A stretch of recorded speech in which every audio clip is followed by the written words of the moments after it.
Nós estamos vivendo, desde a semana passada, o último domingo, uma nova série de mensagens aqui da nossa igreja chamada Renovadamente. Qual que é a ideia dessa série de mensagens? É entender que a nossa vida, ela vai ser direcionada pelos nossos pensamentos mais fortes. A Bíblia apresenta isso para a gente. Toda a questão da força, do poder que o pensamento tem, e é por isso mesmo que... Aí vai dizer que nós precisamos de uma renovação. Da renovação da nossa mente, do nosso coração, a cada dia. E para essa segunda mensagem aqui, eu queria te convidar a abrir a sua Bíblia num texto muito conhecido, Romanos capítulo 12, verso 2. Se você tem a sua Bíblia de papel, a sua Bíblia aí junto com a gente, Romanos 12, 2. Se você tem a sua Bíblia no celular, então liga a sua Bíblia para acompanhar junto com a gente. E se você não está aí com a sua Bíblia, você pode acompanhar aí no telão. Romanos 12, 2. Diz assim, está lá no telão, né? Eu sei que aquele telão de lá está um telão meio psicodélico assim hoje, né? A gente vai descobrir durante a semana aí o que aconteceu com ele. Então, assim, não quer olhar lá, dá para ler, tranquilo, mas pode olhar para cá, que fica mais fácil, está mais claro ali para você compreender. Diz assim, não se amoldem ao padrão deste mundo, mas transformem-se pela renovação da sua mente, para que sejam capazes de experimentar e comprovar a boa, agradável e perfeita vontade de Deus. Esse versículo é um versículo muito conhecido, e eu estava olhando, relendo os sermões, eu descobri que eu tenho pregado ele nos últimos 3 anos umas 6 vezes, dada a importância dele, para a gente pensar sobre a nossa vida, sobre o nosso coração e como nós estamos lidando muitas vezes com o nosso pensamento. E esse texto tem a ver com uma afirmação que um pastor escreveu vários e diversos comentários bíblicos, Warren Wiersbe. Ele diz: se o mundo controla a nossa maneira de pensar, somos então conformados. Mas se Deus controla a nossa maneira de pensar, então nós somos transformados. Se o mundo controla, nós somos conformados. Mas se Deus controla, nós somos transformados. E esse versículo vai lembrar para a gente exatamente isso. Da necessidade que a gente tem de não tomar a forma desse mundo. De não tomar a maneira, o jeitão que esse mundo pensa. E o que nós podemos experimentar quando a gente tem uma mente renovada pelo Senhor. E esse texto ele é tão especial que ele mesmo mostra para a gente aqui 3 pontos para a gente entender. E a primeira coisa que a gente pode aprender através desse texto aqui é: não se amoldem ao padrão deste mundo. Romanos 12, 2, ele é um chamado à transformação. O apóstolo Paulo, com a sua sabedoria, ele exorta ali os cristãos em Roma a adotarem um estilo de vida que se distingue do mundo ao seu redor. Imagine a Roma daquela época. Quão pecaminosa, quantos conceitos haviam naquela Roma antiga. É justamente para os cristãos que vivem naquela cidade, na cidade de Roma, que ele está escrevendo isso. Não se amoldem ao padrão desse mundo. E a chave para essa transformação reside exatamente na renovação da mente, num processo contínuo, vital, para a gente compreender e vivenciar, sim, aquilo que a gente mais deseja, que é a manifestação da vontade de Deus.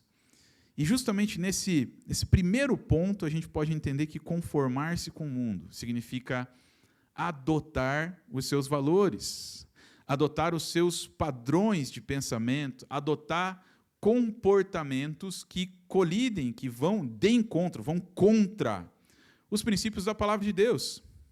E essa conformidade ela é extremamente perigosa e muitas vezes ela vai ser influenciada pela cultura, pela mídia e pelos relacionamentos.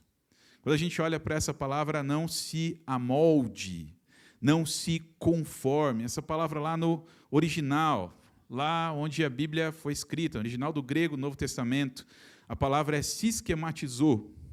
E ela diz conformar-se, moldar-se, conformar-se ao padrão de mente e caráter, ou moldar-se de acordo com o quê? Moldar-se de acordo com o pensamento da nossa sociedade, moldar-se de acordo com as coisas que a gente está vendo ao nosso redor. E aqui nessa palavra tem algo, uma chavezinha ali para a gente entender algumas coisas. Se você pegar pelo som da palavra siskematizou, a gente vai pensar aqui em sistema, parece uma palavra que dá origem na língua portuguesa a esquema. Esquema, isso mesmo, esquema. E o que é um esquema? O que é um esquema? Um esquema é um sistema de pensamentos ou crenças que moldam a maneira como uma pessoa ou grupo percebe e interpreta o mundo. E esse esquema ideológico funciona como um filtro, influenciando valores, atitudes e comportamentos. É como se a palavra de Deus estivesse dizendo para a gente, olha, existe um esquema na sociedade. Tem um esquema. Está acontecendo um esquema agora, um sistema, um princípio de crenças, de valores que colidem com a palavra de Deus, que te encoraja todo dia, você sendo cristão ou não, a viver de acordo com esses padrões. E muitas vezes esses padrões têm a ver com te direcionar para uma vida que não é aquela vida que Deus deseja, não é aquela vida que Deus coloca para a gente viver uma vida plena, uma vida saudável. Não, é uma vida de conformidade, de tentar te convencer a pensar igual. Existe um esquema. O pastor Francis Schaeffer ele diz o seguinte, o cristianismo ele não é apenas uma questão de doutrinas religiosas isoladas, mas uma cosmovisão total que cobre toda a vida e todo pensamento. Como assim? O que ele está querendo dizer? Ele está dizendo assim, existe um esquema na nossa sociedade que é como se fosse um óculos que as pessoas vão tentar colocar em você. Vou tirar o meu aqui, né? Todos os dias, influenciado pela mídia, pela cultura, a sociedade vai tentar colocar um óculos em você para você enxergar tudo que está à sua volta pelas lentes desse mundo. E o que a gente está percebendo aqui é que o cristianismo não é só uma religião. O cristianismo não é só uma religião. O cristianismo não é só uma questão de tentar resolver determinadas coisas do nosso coração. O cristianismo é mais do que isso. O cristianismo é uma cosmovisão, que é esse colocar a lente e entender a forma como você vai enxergar tudo que está ao seu redor. A cosmovisão é assim, de que maneira você enxerga o que está acontecendo? Com as lentes de Deus ou com as lentes do mundo. É isso que a palavra de Deus está apresentando para a gente. E sim, a sociedade tem tentado colocar um óculos na gente, para que a gente enxergue tudo pelas lentes deles. A cosmovisão cristã, colocar a lente de Cristo, cristianismo vai fazer a gente responder tudo o que acontece no mundo a partir da lente de Deus. O que a gente está querendo dizer com isso? Vamos traduzir isso aqui de uma forma bem prática, né? Se a gente fosse pensar em família, como é que a Bíblia pensa família? Como é que a Bíblia pensa a família? A Bíblia vai pensar a família de uma determinada forma. A Bíblia vai apresentar para a gente a família de uma determinada forma. Olha, família é papai, mamãe e filhos. Isso é família. Agora, como é que a nossa sociedade enxerga a família? Falei de manhã que eu não tenho preconceito nenhum com pets, tá? Eu tenho 2 lá em casa, tá? Mas hoje, assim, uma família pode ser considerada uma pessoa com um cachorro. Isso é família para a nossa sociedade. Pode ser formada por pessoas que não têm nem laços de sangue. Isso é família para a nossa sociedade. Como é que a gente responde às perguntas da nossa vida? Pelas lentes de Deus ou pelas lentes do mundo? Isso é a cosmovisão, a maneira como você enxerga.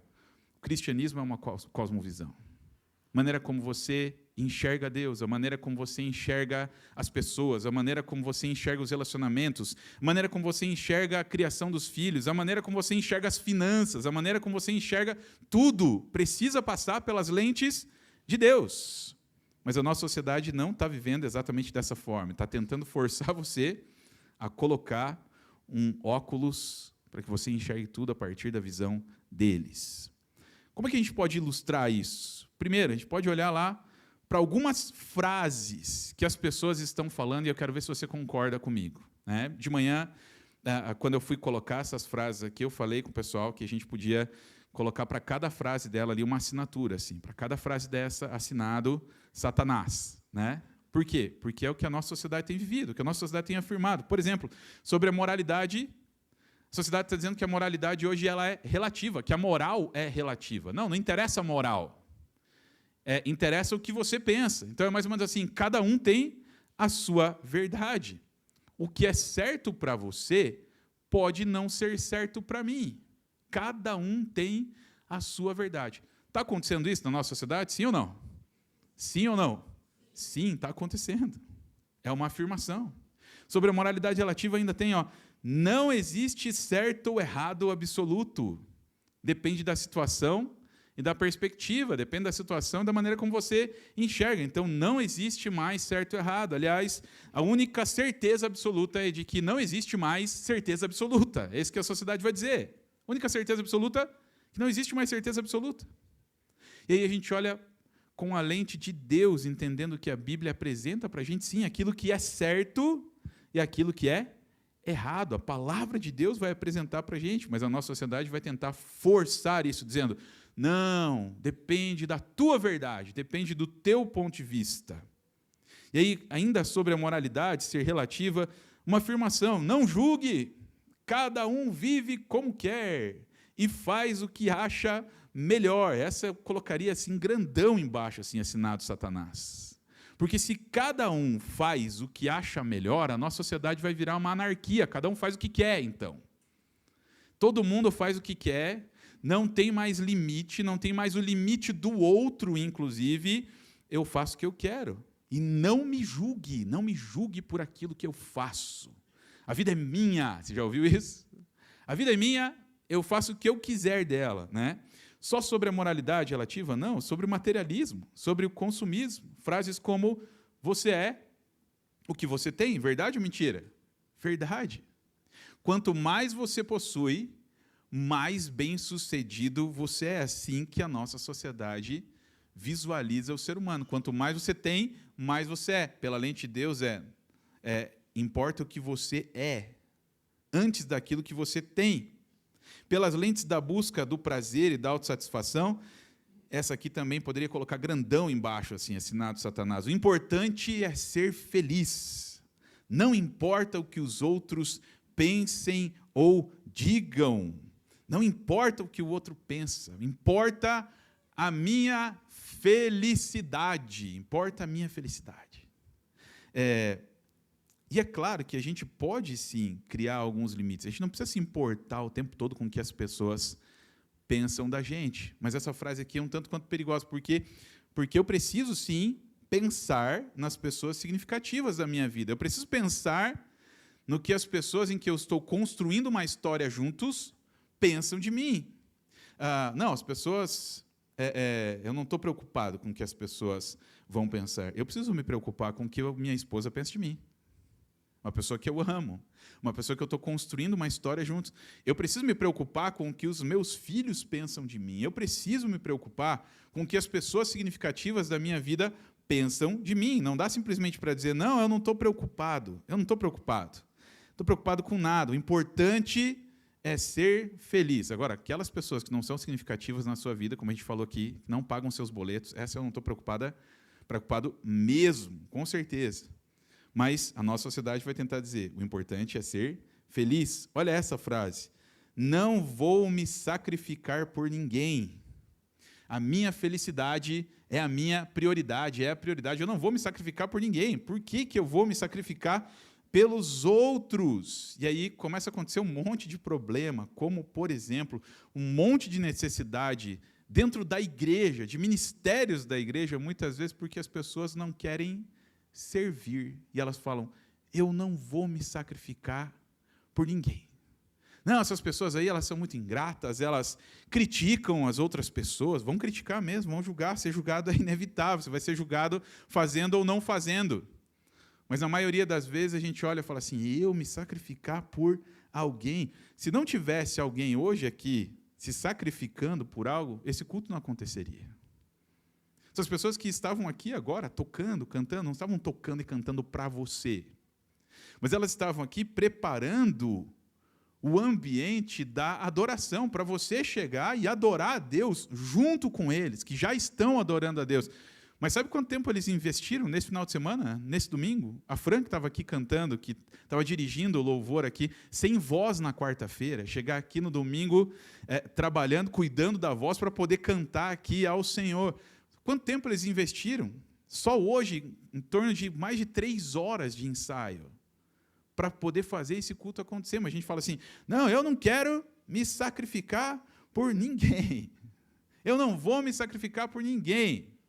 Eu não quero fazer nada. As pessoas que me sirvam. E é terrível isso, porque eu lembro de um amigo, pastor, que falou uma frase que me impactou muito. Ele disse assim, se você não serve, não serve. Se você não serve, você não serve. Porque o propósito da nossa vida ele vai ser encontrado principalmente quando a gente se doa.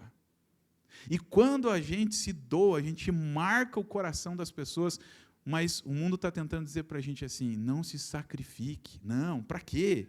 Para que se sacrificar? E sabe do que eu lembro também? De algo que aconteceu com a minha vida, quando a gente fala assim, não vou me sacrificar por ninguém. Eu falei de manhã isso. A gente fica nos nossos sonhos, nos nossos desejos, e no nosso sonho, no nosso desejo, nos sonhos mais altos. A gente não se sacrifica por ninguém. Nos nossos sonhos mais altos, a gente está sendo servido, A gente está numa vida assim, numa rede, numa ilha deserta, na sombra, água fresca, é assim que a gente imagina tudo isso acontecendo, E eu coloquei da seguinte forma, você acha que aquilo que eu estou vivendo hoje, fui eu que desenhei? Assim, eu era criança lá, desenhando nos meus cadernos. Aí, quando eu era criança, eu fiz assim, eu desenhei um púlpito, e comecei a me imaginar ali pregando, assim, não, eu vou ser um pastor, eu vou ser um pregador do evangelho, eu vou cuidar de gente, vou cuidar de pessoas. Afinal de contas, as pessoas não dão trabalho. Eu quero, essa vida é legal, ela é interessante, escutar reclamação todo dia, Porque parece médico, a gente só trabalha com a queixa, E escutar crítica, ser criticado, ter o teto de vidro. Eu sonhei com isso. Posso dizer que eu sonhei com isso? Eu não sonhei com isso, gente. Sabe por que eu estou aqui? Por obediência. E essa, muitas vezes, é a nossa vida com Deus, que muitas vezes vai fazer com que a gente obedeça mesmo sem entender, sem compreender. Eu tinha lá os meus sonhos, eu apresentei os meus sonhos para o Senhor, os meus planos estão aqui, Senhor. Ele falou, eu quero você no meu reino, na minha obra, trabalhando integralmente. Sabe, pensa que foi eu que desenhei isso? Não, fui eu que desenhei, eu que quis, eu que desejei. Não, eu estou aqui por pura obediência a Deus. E eu sei que talvez você vai pensar, puxa, pastor, mas é um privilégio muito grande. É um privilégio muito grande, com certeza. Mas você não imagina o custo, o sacrifício que a gente faz para poder estar aqui ministrando na vida das pessoas. E sabe qual que é o meu desejo? Que isso aconteça no teu coração. Não porque vai bradar um raio do céu e Deus vai dizer assim, esse é o teu chamado, meu filho, olha, quero que você faça isso aqui na igreja. Se você aceitou Jesus como Salvador, já leu Mateus 28:19, você já tem um chamado, não interessa. Você foi feito para levar pessoas a um relacionamento intenso com Deus. Não interessa o que você vai fazer no reino ou na igreja, mas a ideia é que você se levante e cada membro dessa igreja aqui, em algum nível, querido, precisa estar envolvido no servir. no se doar, porque essa é a nossa dinâmica do reino aqui nessa igreja. De se doar para pessoas, de caminhar com pessoas. Olha essa outra frase que fala sobre individualismo e autonomia. Olha que frase linda, né? Bonita, poética. Eu sou o capitão do meu destino. Olha que legal. Sou o capitão do meu destino e ninguém vai me dizer o que fazer. Está acontecendo na nossa sociedade? Sim, eu mando a minha história.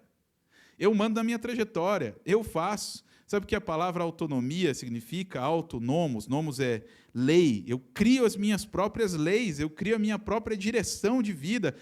E eu não quero que nem que Deus se meta na minha vida. Por sinal, assim, se Deus puder, Deus, dá um passinho para trás.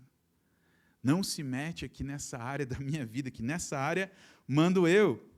Não me importo com o que os outros pensam, faço o que me dá prazer e me faz sentir bem. Ou até sobre a negação da espiritualidade. Religião é para os fracos. Prefiro acreditar na ciência e na razão. Religião é para os fracos. Prazer, tem um fraco aqui. Por isso que eu preciso de Deus. Por isso que eu preciso de Jesus na minha vida. Outra negação aqui da espiritualidade, a Bíblia é só um livro de contos. Eu não acredito em nada do que está escrito ali. E a gente fica olhando para essas afirmações pensando, não, está tão distante da gente. Não, está bem perto da gente. Gente, muitas vezes dizendo assim, não, a Bíblia contém a palavra de Deus. A Bíblia não é a palavra de Deus, a Bíblia contém a palavra de Deus não tem nada que esteja contido ali. A palavra ela é a palavra de Deus. A Bíblia não contém, ela é a palavra de Deus. E o que tudo isso traz para o nosso coração? Que é assim, a nossa vida, ela sempre está se movendo na direção dos nossos pensamentos mais fortes. E aí você pensa assim, em tudo aquilo que você está escutando aqui, se talvez passe em algum ponto isso da sua cabeça, pode ter certeza que essa forma de pensar, ela está direcionando a sua vida. Essa forma de pensar está levando você para alguma direção. Essa forma de pensar está levando a sua casa para alguma direção. Está levando a sua família para alguma direção. Está levando os seus relacionamentos, o seu trabalho, as suas finanças para alguma direção. Porque aquilo que nós pensamos dá forma a quem nós somos. E é por isso que a Bíblia está colocando, não se amolde, não entre no esquema, não pense como eles. É uma ordem, não se amolde, não tome a forma do mundo, não pensem como eles, é o que a palavra de Deus está dizendo. Por quê? Porque se você pensar como eles, você vai se tornar como um deles, você vai se transformar como um deles. E aqui a gente pensa no seguinte, você está feliz com a direção que os seus pensamentos estão te levando? Você está feliz com a direção que você tem sido encorajado a viver através dos seus pensamentos? E muitas vezes são coisas que estão aqui dentro da sua cabeça, que você não conta para ninguém, mas deixa eu te dizer, é inevitável que isso não venha direcionar a sua vida, isso está direcionando a sua vida. Ainda mais se a gente colocar aqui um elemento que são os pensamentos tóxicos da nossa vida. Muitos problemas, desde distúrbios de comportamento, crises nos relacionamentos, vícios, medo, autossabotagem, elas estão enraizadas em padrões doentios de pensamento. E quando a Bíblia está dizendo, olha, você precisa trocar, substituir, é isso que a Bíblia está dizendo. Substituir todo o pensamento que é mentira na sua vida, substituir pela verdade. É assim que a transformação vai acontecer. Por quê? Porque os pensamentos que nós alimentamos vão determinar os frutos que nós vamos colher. Os pensamentos que nós permitimos que estejam na nossa mente vão determinar os frutos que nós vamos colher. Tudo aquilo que você pretende viver na sua casa, que tem a ver com transformação, ele começa na sua mente. A transformação começa na sua mente. A transformação começa em Deus transformando a sua maneira de pensar. Você sabe o que acontece? Talvez você venha aqui no domingo, vai ser encorajado a viver de forma diferente, a pensar de forma diferente, mas assim que você sair daqui, amanhã você vai continuar pensando da mesma forma. E sabe o que a gente precisa? A gente nunca vai transformar aquilo que a gente não confronta. A gente nunca vai receber transformação diante daquilo que a gente não confronta. Os nossos pensamentos precisam ser confrontados pelo Espírito Santo de Deus, e eu preciso decidir mudar a minha mente, para que Deus possa mudar a minha vida. Se eu não mudar os meus pensamentos, se eu não mudar a minha mente, não vai acontecer transformação. Eu preciso que o Espírito Santo ilumine os meus pensamentos e eu consiga identificar qual é o pensamento que eu tenho permitido que seja moldado conforme o pensamento da sociedade, conforme o pensamento do mundo. E a partir desse pensamento identificado, fazer o que a gente aprendeu na semana passada. Eu vou aprisionar esse pensamento e levar cativo a obediência de Cristo. Pensa assim, eu rejeito esse pensamento em nome de Jesus, eu pego esse pensamento aqui cativo em nome de Jesus, aprisiono esse pensamento, como a gente aprendeu na semana passada, e levo a presença de Deus para dizer, está aqui, Senhor, me ajuda a pensar diferente. Não se amolde ao padrão desse mundo. Segunda coisa que a gente aprende nesse texto é justamente outro trecho do texto. Não se amolde ao padrão desse mundo, mas transformem-se pela renovação da vossa mente. Transformem-se pela renovação da sua mente. Isso envolve mudar a nossa maneira de pensar, substituindo os padrões negativos e destrutivos por pensamentos alinhados com a verdade de Deus. Isso, como eu falei, é um processo ativo e ele precisa ser intencional. Se eu quero transformação na minha mente, eu preciso fazer uma auditoria dos meus pensamentos. Preciso auditar os meus pensamentos, pensar o que eu tenho pensado. E aqui é um trocadilho. Você tem parado para pensar no que você tem pensado? Você tem parado para pensar no que tem preenchido a sua mente? Isso exige um esforço, uma disciplina. Mas a renovação da mente, ela é obra do Espírito Santo em nós. Só que a gente precisa cooperar com Ele, buscando a palavra de Deus e permitindo que Ele transforme o nosso pensamento. Quando a gente fala de transformação e renovação nesse verso, tem a ver com duas palavras. Primeiro, metamorfo, transforme-se, ou seja, mude a forma de pensar. Você está pensando de um jeito, mude a forma. E no original aqui dá a ideia não só de forma, mas de forma, literalmente forma. Então eu pego a forma do mundo, a forma dos meus pensamentos, jogo fora essa forma e coloco uma nova forma, alinhado com a vontade e com a palavra de Deus, a fim de que eu venha pensar diferente. Mas a outra palavra desse texto é anaikanosis, que significa renovação, restauração, completa mudança para onde? Para pior ou para melhor? Para melhor. Qual que é a intenção de Deus ao renovar a nossa mente?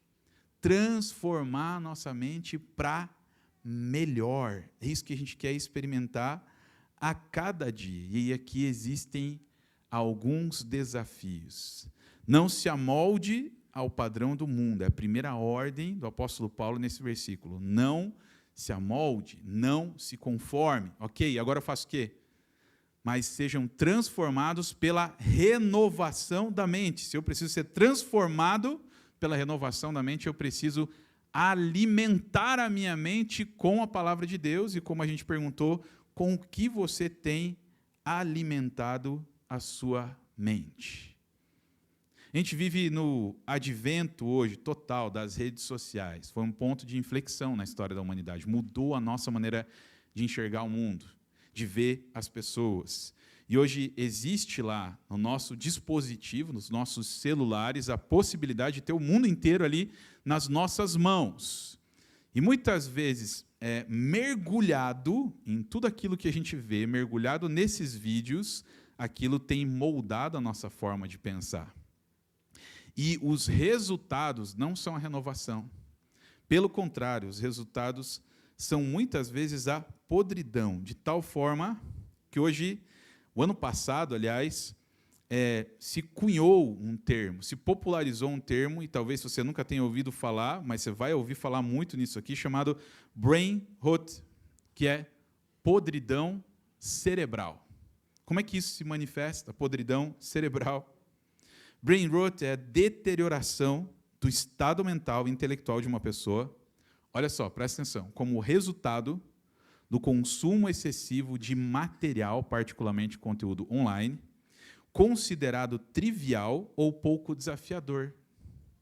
A definição foi dada pelo dicionário de Oxford, que após os votos de mais de 37 mil pessoas, escolheu o conceito como a sua palavra do ano de 2024. Como é que isso se manifesta? O excesso de conteúdo online de baixa qualidade afeta o cérebro, é isso que as pessoas têm descoberto. Sabe aquele negócio de ver vídeos de 30 segundos a 1 minuto, ninguém se aprofunda mais em absolutamente nada e as pessoas estão se tornando cada vez mais superficiais. Na verdade, esse termo não existe, neologismo aqui, né? Mas esses vídeos têm ajudado a emburrecer a nossa cabeça, a emburrecer a sociedade. É exatamente isso que as pesquisas, e essa pesquisa lá de Harvard está apontando. O excesso de conteúdo afeta o cérebro. Vícios em redes sociais reduz a massa cinzenta, encurta a capacidade de atenção e enfraquece a memória e distorce os processos cognitivos. Você já viu que a gente perdeu a paciência hoje em dia? Aquele vídeo lá que a gente vê, a maior plataforma hoje de todas, tá? Talvez você use mais o Instagram, mas a maior plataforma é o TikTok hoje. Que ele se popularizou justamente por ter vídeos curtos. O TikTok hoje é maior que o YouTube, o TikTok é maior que o Instagram, o TikTok está no mundo inteiro, e a ideia é que as pessoas recebam um conteúdo rápido. Quando a gente pensa aqui no nosso Acontece na PIB, que é aquele vídeo que a gente faz dos nossos avisos, a gente fica ali tentando limitá-lo, para pensar assim, 3 minutos, 4 minutos, se passar de 5 minutos é muito, 5 minutos não é nada, gente. Mas para a nossa sociedade hoje, 5 minutos é muito tempo, eu vou perder o interesse, eu vou me desconectar daquilo que está passando ali, porque 5 minutos é muito tempo, eu quero uma coisa mais curta, mais rápida, para eu poder processar. E eu não estou dizendo aqui que isso está errado, claro que não. Eu faço uso dessas redes sociais, faço uso com um determinado propósito para a minha vida, para o meu coração, eu quero conhecimento o tempo todo. E eu vou em busca de coisas boas que existem para a gente utilizar. No entanto, esse vício que a gente tem hoje, de deixar lá o celular na vertical, se popularizou os vídeos na vertical, não mais na horizontal. A gente assistia com o celular assim, agora a gente assiste com o celular assim, de pé. Essa popularização desses vídeos tem feito com que o nosso cérebro apodreça. É exatamente isso. E aí, com o que você tem alimentado o seu cérebro? E tem coisas aqui que você já sabe isso. Tudo aquilo que está passando aqui, em algum momento da sua vida cristã, você já aprendeu isso. Como, por exemplo, a palavra de Deus é o combustível para a transformação da mente, e sem ela não tem renovação da mente. Como é que você quer ser transformado? Como é que você quer ter um pensamento transformado se você gasta 3 horas na rede social e 5 minutos com a Bíblia? E é por isso, muitas vezes, que a gente critica lá esses devocionais prontos, porque assim, é 5 minutinhos, é 2 minutinhos aqui, rapidinho, você vai ali, faz, ora, dá uma oradinha, né, e sai correndo para os seus compromissos, e não aprofunda a sua vida com Deus, mas para outras coisas. A gente tem tempo. O pastor John Piper diz que lá no dia do juízo final, Deus vai mostrar quanto tempo a gente gastou em redes sociais para entender que a desculpa não foi a falta de tempo, mas a falta de propósito. Porque se isso é a prioridade da nossa vida, a gente vai buscar. A gente vai gastar tempo na palavra de Deus.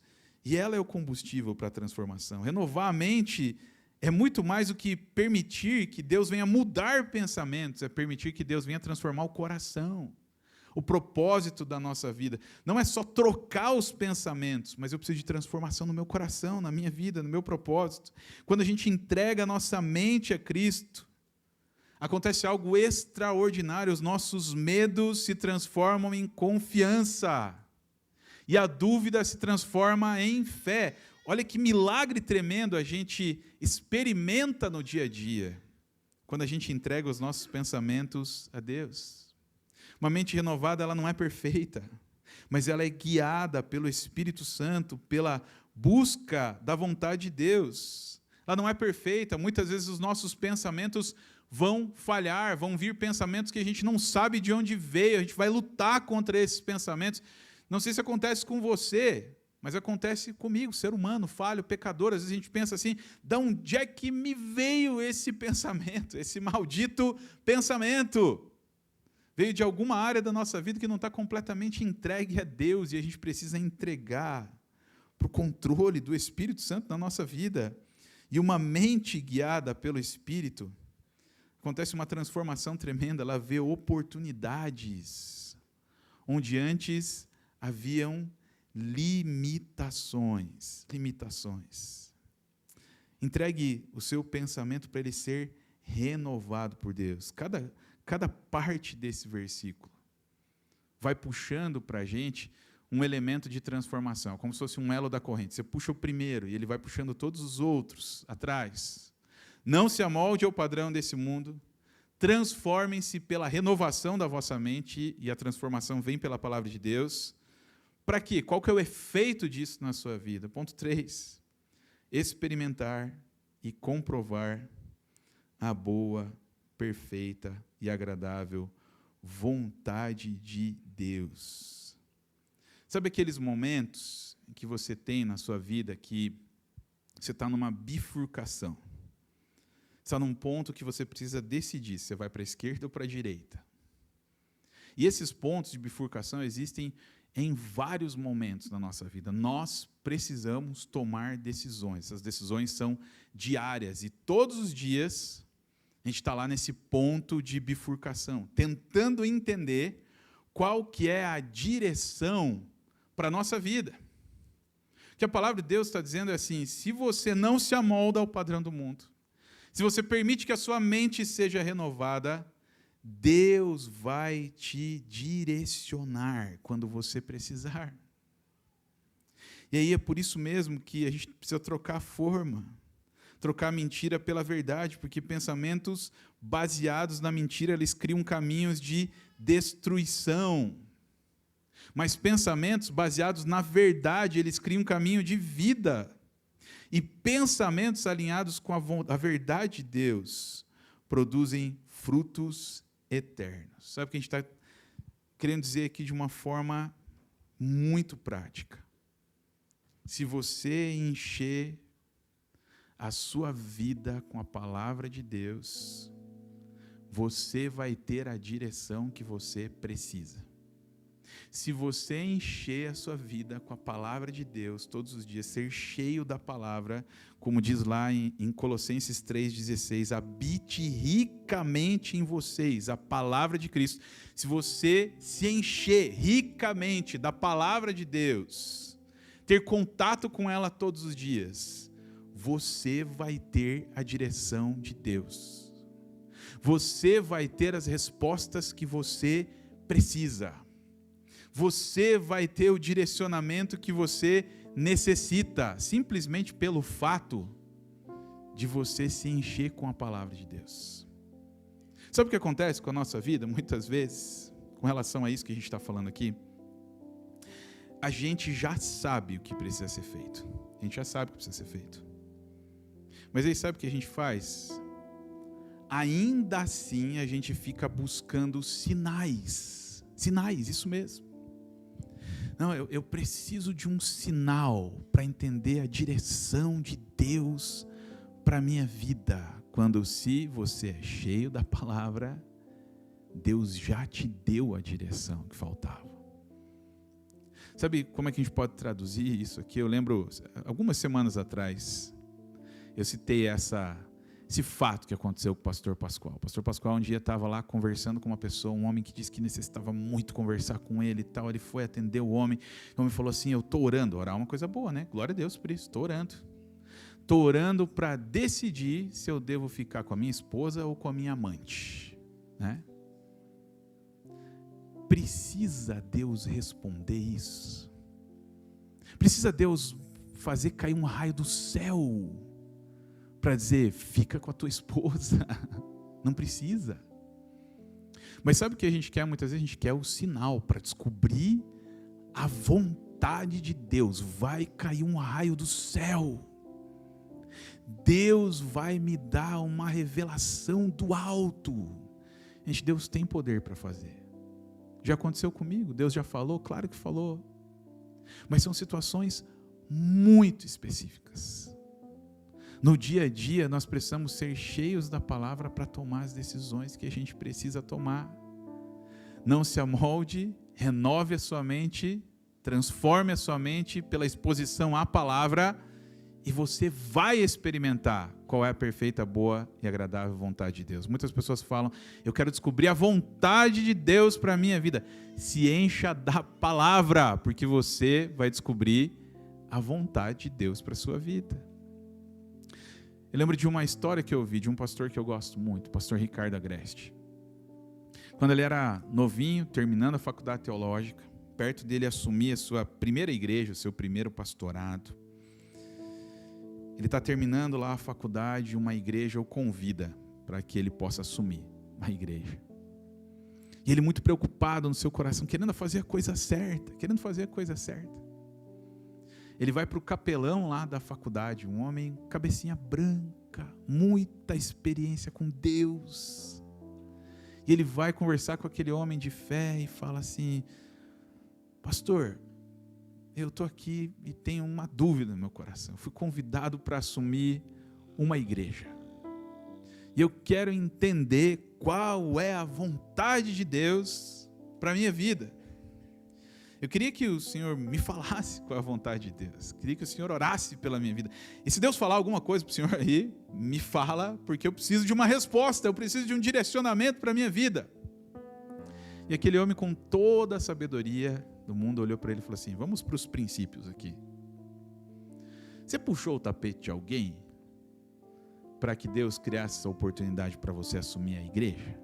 Você puxou o tapete de um outro pastor para ter a oportunidade de assumir a igreja? E ele falou, não, eu não, imagina fazer isso. Não, eu não, puxei o tapete de ninguém. Eu fui convidado para assumir. Ok, então tá bom. Alguma coisa que você fez, tem a sua impressão de tal, você moveu isso para se tornar o pastor dessa igreja? Teve alguma coisa que você fez, que você forçou a barra para assumir essa igreja, para ter esse convite para essa igreja? Não, também não. Então tá bom, ok. Tem alguma coisa que você fez para que esse convite surgisse, que ferisse o próprio Deus, ou ferisse o coração de Deus com relação à tua conduta? Ele falou, não fiz nada. Tem alguma coisa que você fez, que a gente possa chamar de pecado nessa construção, que você tem para assumir essa igreja? E ele fala, também não cometi nenhum pecado para ter esse convite para assumir a igreja. E aquele homem cabecinha branca olhou para ele e falou assim, então toma a decisão. Então, toma a decisão. Porque Deus é um Pai tão maduro que nos deu a sua palavra para que a gente fosse cheio dela e direcionado pelo Espírito Santo a gente viesse tomar decisões. Lembra que esse versículo está falando da vontade de Deus. Sabe como é que a gente imagina a vontade de Deus? A gente imagina que Deus vai bradar dos céus, fazer cair um raio, vai abrir as nuvens do céu e vai falar com aquela voz poderosa, assim, meu filho, tome essa direção. Não vai ser assim. Muitas vezes é a gente que precisa tomar decisão, ter a maturidade diante de Deus para entender pela palavra dele qual é a decisão a ser tomada. Sabe como é que a gente imagina a vontade de Deus? Tem 3, 4 portas na nossa frente abertas. Foi Deus que abriu. Mas a gente imagina assim, que nessas 3, 4 oportunidades que estão na nossa frente, só tem uma porta certa.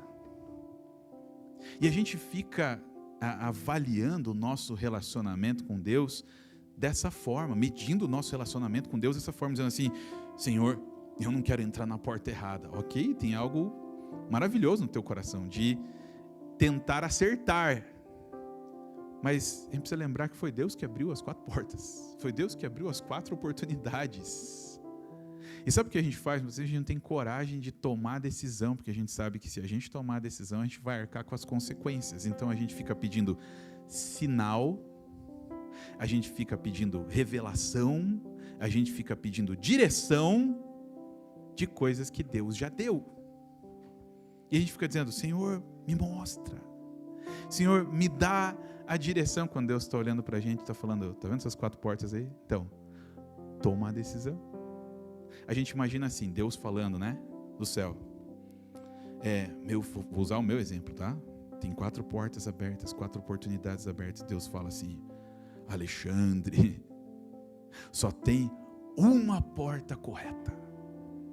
E se você entrar pela porta errada, o meu chicote celestial santo aqui está pronto para estralar nas suas costas. E se você entrar pela porta errada, eu não tenho mais compromisso com você. Deus é assim? Sabe o que a palavra de Deus diz? Ainda que a gente não use a nossa mente renovada para tomar uma decisão correta, a palavra de Deus diz assim: eu estarei contigo por onde quer que andares. E eu te permito como filho, inclusive, muitas vezes, tomar a decisão errada para que você aprenda com a minha palavra qual é a decisão correta. Não tem um monte de decisão errada que você já tomou na sua vida? Quantas decisões erradas você já tomou na sua vida?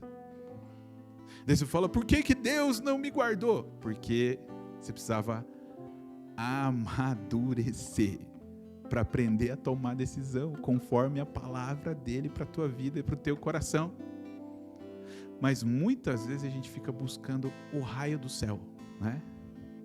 Cuidado com o raio do céu, porque pode virar outro tipo de raio, o raio que o parta, né? No meio. Não busque raio, não busque revelação para coisas que Deus já falou que você precisa tomar decisão.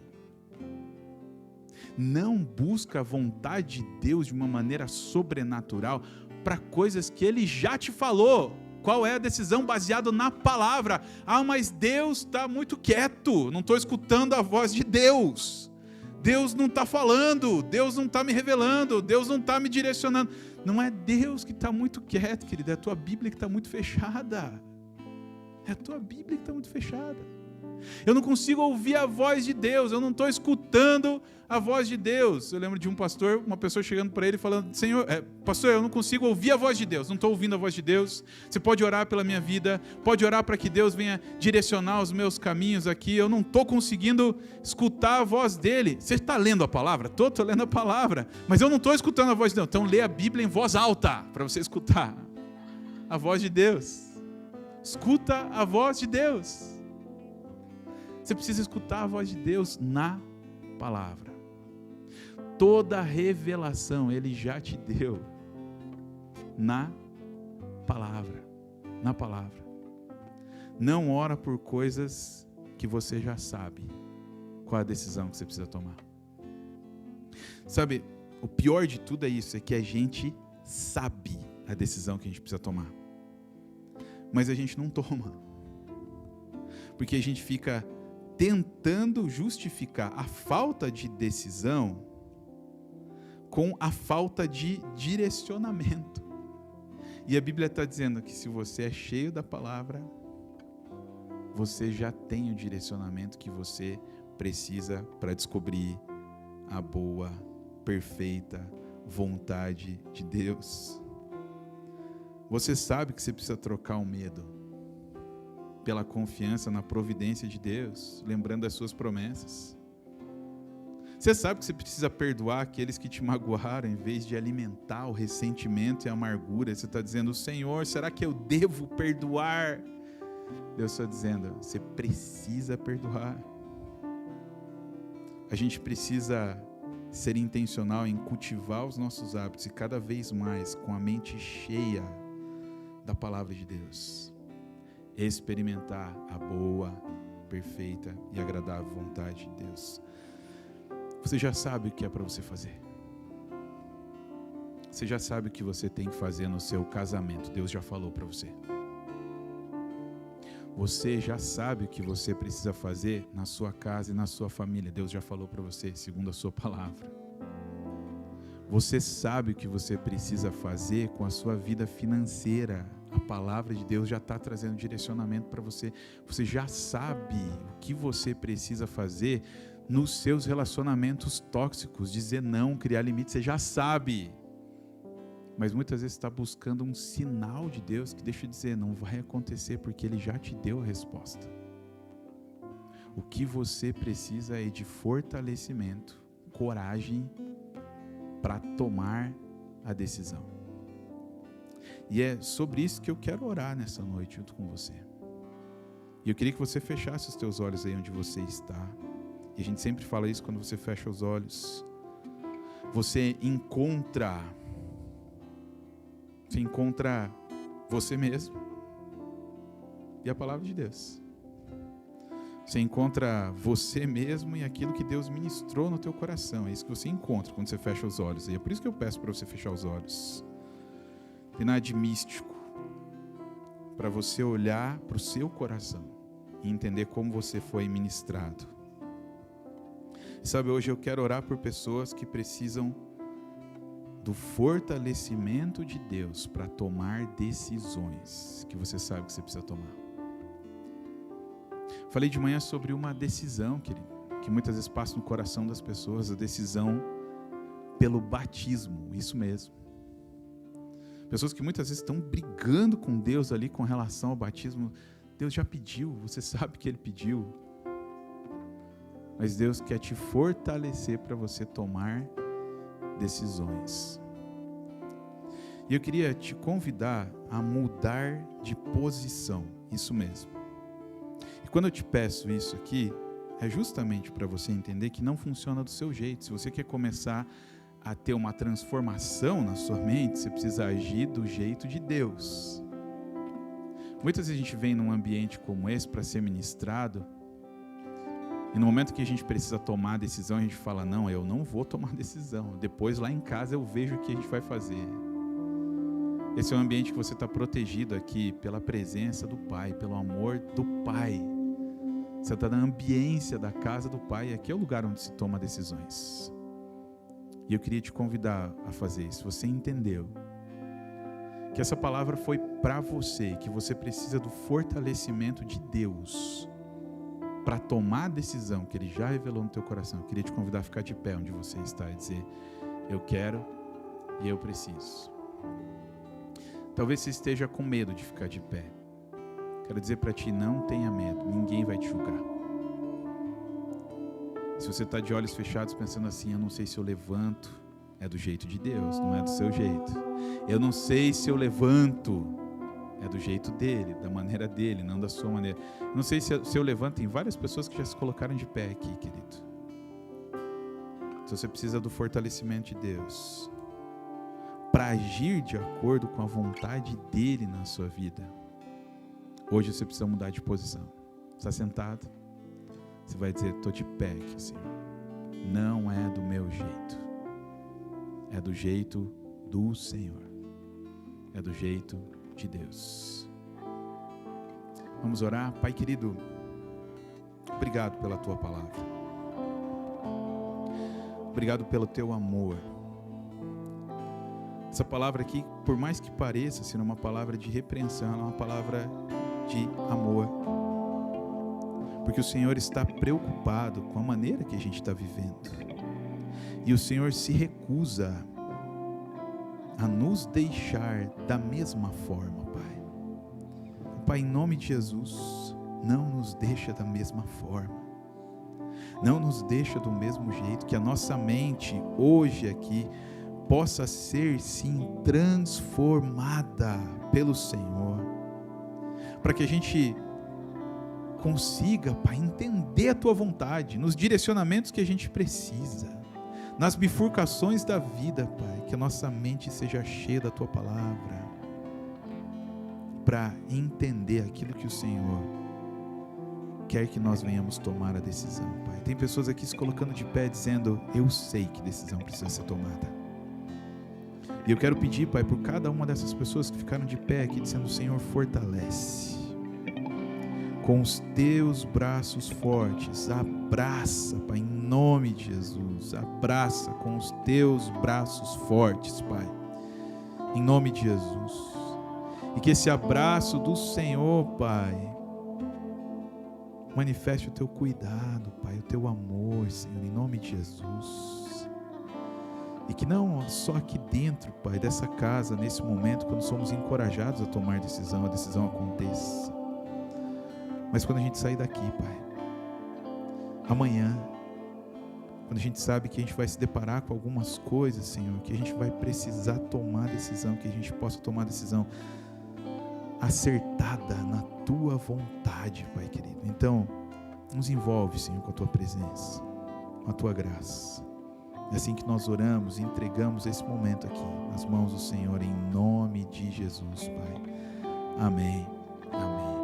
Queria convidar você que está sentado a ficar de pé no seu lugar, para a gente cantar. E eu queria que você fizesse dessa canção, para a gente caminhar aqui para o encerramento desse culto, que você fizesse dessa canção a sua oração, que você permitisse que o Espírito Santo renovasse a tua mente com tudo que você escutou, mas em especial com as verdades que tem nessa canção. Deixa a sua mente ser dominada por isso, pelas verdades de Deus através dessa canção. Cante ao Senhor com todo o coração. Eu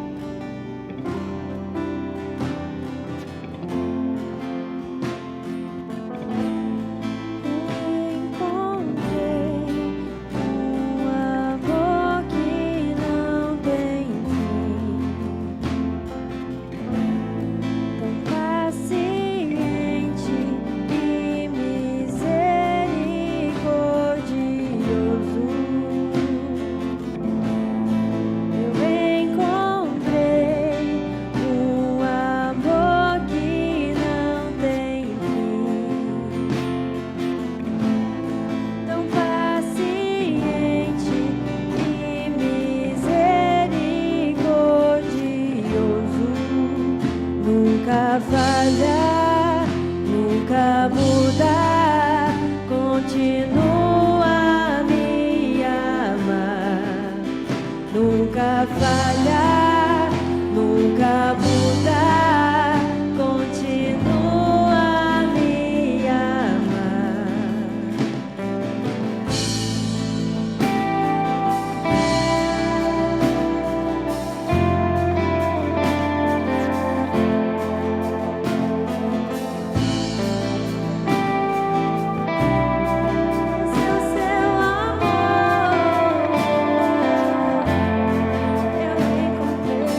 quero convidar você a dar a mão para a pessoa que está do seu lado, está pertinho de você, assim que a gente termina todos os nossos cultos aqui. E eu vou pedir para Gabi, por favor, deixa a imagem ali do treinamento, querida, do Fale de Jesus para a gente ali na tela. E a minha intenção é que você termine esse culto escaneando aquele QR Code lá para estar com a gente no dia 8 de março, para você aprender a falar de Jesus, falar do amor de Deus para as pessoas. E não só isso, queria que você convidasse pessoas para estar aqui no próximo domingo. A gente vai continuar essa série de mensagens. Por que a gente trabalha com a série de mensagens? Para você convidar pessoas, para dizer, olha, lá na minha igreja está fazendo uma série de mensagens chamada Renovadamente. Na semana que vem, a gente vai falar só de verdades de Deus para o teu coração. A gente vai trabalhar só com a verdade de Deus para o teu coração, aplicar ao teu coração.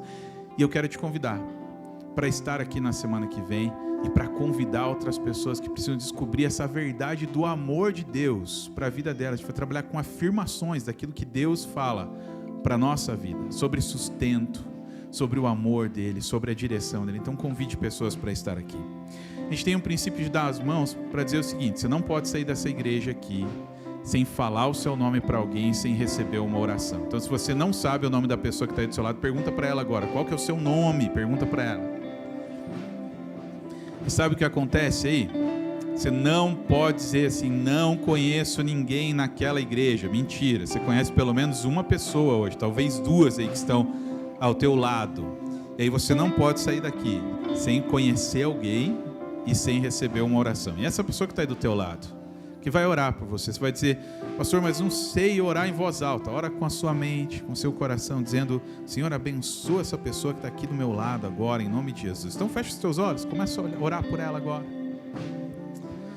Pai querido, oramos juntos aqui, Pai, pedindo a tua bênção sobre a nossa casa, sobre a nossa família, sobre a nossa semana, Pai, em nome de Jesus. Pai, é assim que nós gostamos de terminar esse culto, ministrando na vida uns dos outros, Pai. E que o Senhor, Pai, ministre o teu sustento, ministre o teu amor, ministre o teu cuidado durante toda esta semana. Que a gente possa sair daqui, Pai, e aplicar a tua palavra ao nosso coração. Abençoa cada família, cada casa, cada lar aqui representado, em nome de Jesus, Pai querido. E que durante essa semana, Pai, a gente possa experimentar o teu amor, Pai. E que o amor de Deus, o nosso Pai, a graça e a paz de nosso Senhor e Salvador Jesus e a mais doce consolação do Espírito Santo de Deus seja com cada um, desde agora, para todo sempre. E todo o povo de Deus diz, vá na graça, na paz do Senhor, dá uns 10, 15, 20 abraços, deseja uma boa semana para o seu irmão.